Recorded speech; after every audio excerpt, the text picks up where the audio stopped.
फोरा जोबोद माने गोगोमैनो सोलिगासिनो दङ गुबुन गुबुन बिथिङाव गुबुन गुबुन ओनसोलाव जोंहा जिहेतु मोनसे फाउन्डेसन दंखायोमोन आरो गोदोनिफ्रायनो बिभिन्न दल संगठन बा राजखान्थि दोलोफोरजों मोनसे बुजाबुजि दंखायोमोन इलेक्सननि आवगायनिफ्राय दा ओंखायनो बिथांमोनखौ लानानै आरो लोगोसे जोंनि दोलोनि जिथु foundation district level block level primary level booth level आरो फारसेथिं जोंहा कंग्रेसआबो दिनै मित्र जुटआव दङ CPM, CPI, CPI-ML आरो खेंसालियायै माने इनडाइरेक्टलि अखम जातीय परिषद बिथांमोनाबो दिनै जोंजों दंफायोखाय गासैबो बिथिङाव बिथांमोना गावबा गाव लाइनाव खामानि मावगासिनो दङ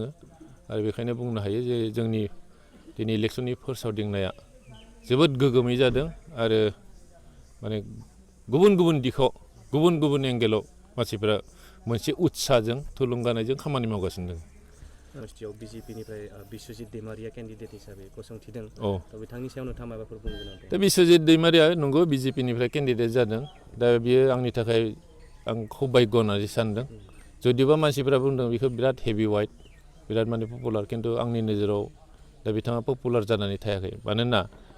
आं मोनसे आशीर्बाद बेनो जे UPPL आरो बिजेपिनि जिथु मित्र जुट दङमोन दा बिथांमोना पानेरि समष्टियाव UPPLआ बेयाव बिजाथि बिदोंमोन नाथाय होआखिसै बेनि थाखाय बिजेपि आरो UPPLनि गेजेराव जिथु माने भुल बुजाबुजि जाबाय मोनसा मोनसि जाबाय बे आंनि थाखाय आशीर्बाद आरो लोगोसे दिनै आसामाव माने मोनसे बिजेपि बिरोधि थौ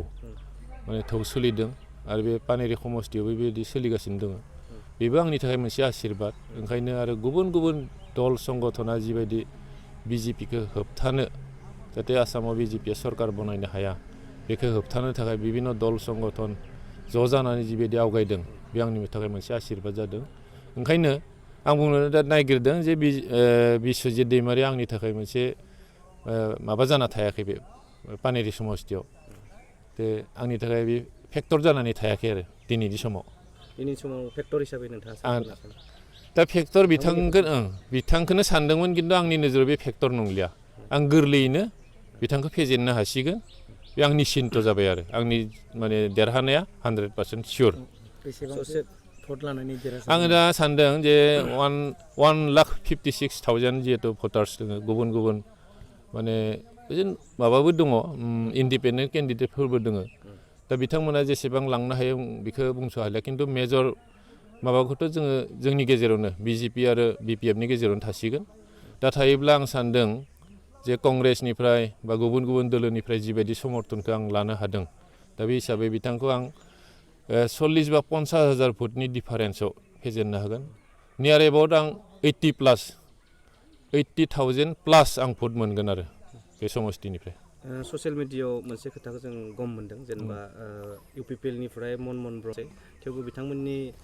बिश्वजित आरो बिथांजों गोरोबफिननायनि मोननैसो सावगारि जों नुनो मोनदों बिनि सायाव नोंथाङा मा बुंनो लुबैयो दा बेबायदि गोरोबफिननाय जानोबो हानाय खिन्थु सानैनि गेजेरावल' जागोन सानैनि गेजेरावल' जागोन मनमोहनजों गोरोबनाय बिश्वजितजों गोरोबनाय बे सानैनि माने फाफ्लि हमलायलायनानै गोरोबनाया बे जागोन खिन्थु बिथांमोना रायजोफोरखौ गोरोबफिन होनो हानाय नङा बे हले रोखा नैबे समाव आं मोनसे खोथाखौ बुंनो लुबैदों 17 बोसोराव BPF दोलोआ जाख्ल'नाय बुंनो लुबैयो दा जाख्ल'नायाथ' जेब्ला सरकाराव थायो खाखनाव थायो गासैबो बे बदनामखौ होनो सहस बे गोरलै नाथाय प्रेक्टिकेलि जोङो दा बिथांमोनाबो दिनै सासनाव दङ बिजेपि आरो UPPL जिहेतु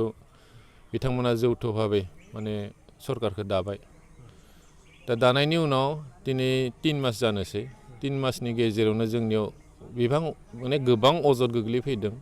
ठिकादारफोरा अजद होयो जे टेक्सफोरा बारिबाय बे सकनिफ्राय बै सक थांनायावनो सिगां जेराव 800 थाखायाव जायोमोन दा डाबल जाबाय 1600 जाबाय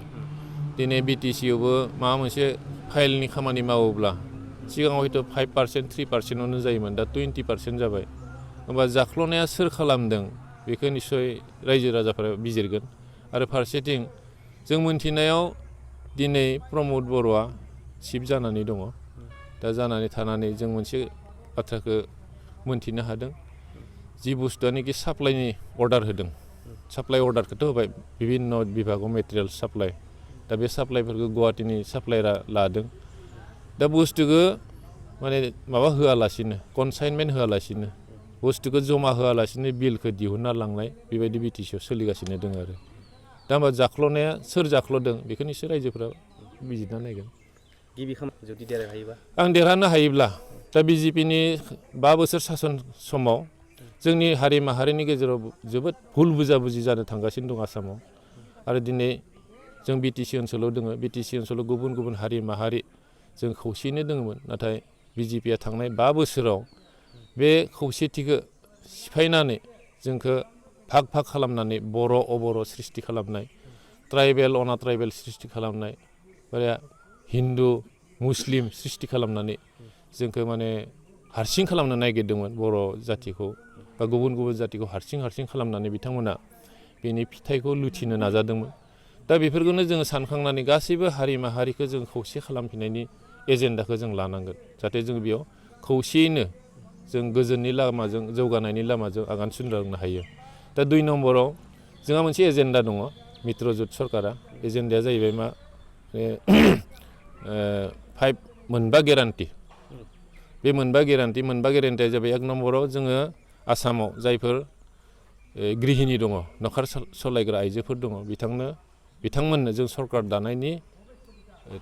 मास मोनथामनि गेजेरावनो बिथांमोननो 2000 राङै 2000 राङै जोङो भात्ता होनाय जागोन माहिलि सेकेन्ड जोङो नैबे जों आसामाव जि बिद्युत माने मा होनना बुङो इलेक्ट्रिसिटि बाहायो बे बाहायनायाव जों बिल होनो गोनां जायो जों बे बिलखौ 200 इउनिटहालागै जोङो फ्रि खालामना होगोन 200 इउनिटनिख्रुइ बांसिन बाहायोब्ला बिथांमोना बिल होनांगोन एडिसनेल बिलखौ नाथाय 200 इउनिटहालागै जोङो बिलखौ फ्रि थार्डआव जोङो साहा बागानाव जायफोर लेबार हिसाबै मावो जोंनि आदिबासि बिथांमोन आदिबासि माहारिनि थाखाय बिथांमोना साहा लेबार दैनिक मजुरिखौ बिथांमोना डिमान्ड खालामगासिनो दङ 351 टाका जानांगौ नाथाय जों 351 टाका नङा 351 रां नङा बेखौ 365 रांखौ जोङो माने दैनिक मजुरिखौ खालामनायनि मोनसे गेरान्टिखौ होदों आरो बिनि अनगायैबो जोंनि जायफोर आनइमप्लयड जानानै दङ शिक्षित